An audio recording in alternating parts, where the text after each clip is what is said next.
বন্ধুগণ, অন্তর্বর্তীকালীন সরকার দায়িত্ব নেওয়ার পরপরই জাতীয় সঙ্গীত, জাতীয় পতাকা পরিবর্তনের দাবি করে জাতিকে বিভক্ত করার চক্রান্তের বিরুদ্ধে সরকার কঠোর পদক্ষেপ গ্রহণ করতে ব্যর্থ হয়েছে।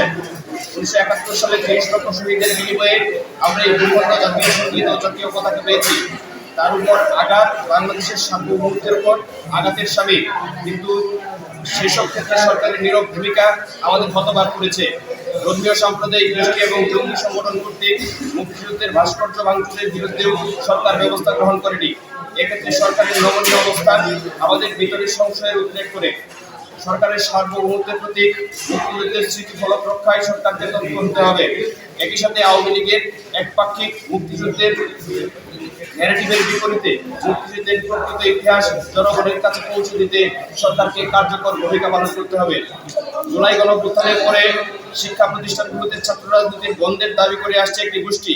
ছাত্রদের অধিকতর রাজনৈতিক সচেতন না করে ছাত্র রাজনীতি বন্ধ করতে চাওয়াকে আমরা কি রাজনীতিকরণের ষড়যন্ত্র হিসেবে চিহ্নিত করতে চাই।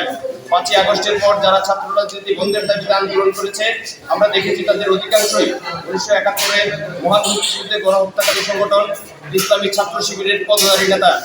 একদিকে তারা বিভিন্ন শিক্ষা প্রতিষ্ঠানে আত্মপ্রকাশ করেছে, অন্যদিকে তারা ছাত্র রাজনীতি বন্ধে সোচ্চার হয়েছে। আমরা গণহত্যাকারী সংগঠন ইসলামী ছাত্র শিবিরের রাজনীতি প্রত্যাখ্যান করতে ছাত্র জনতার প্রতি আহ্বান জানাই।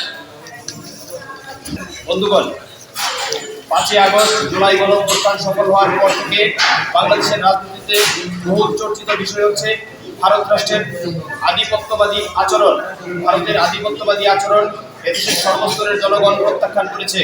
সীমান্ত হত্যাকাণ্ড সংঘটিত করা, আন্তর্জাতিক নদীসমূহের পানির ন্যায্য ভাগ না দেওয়া, বাংলাদেশের অভ্যন্তরীণ বিষয়ে নাক গলানো, বাংলাদেশের উপর পরিবেশ বিধ্বংসী রামপাল বিদ্যুৎ প্রকল্প চাপিয়ে দেওয়া, বাংলাদেশের উপর অসম চুক্তি চাপিয়ে দেওয়া, বাংলাদেশের নিকট ট্রান্সশিপমেন্টের সুবিধা নেওয়ার বিনিময়ে বাংলাদেশকে একই সুবিধা না দেওয়া সহ ভারতের নানামুখী আধিপত্যবাদী আচরণের বিরুদ্ধে আমরা সর্বদাই লড়াই করেছি।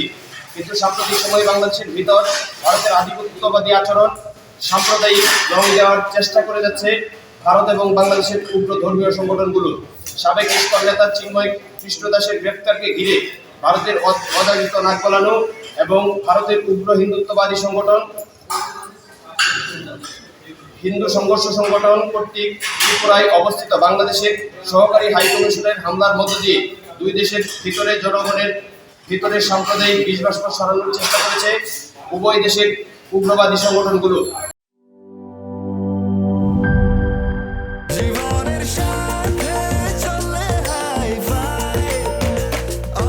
স্বাস্থ্যকর অল টাইম, সব সময় অল টাইম হেলদি লাইফ।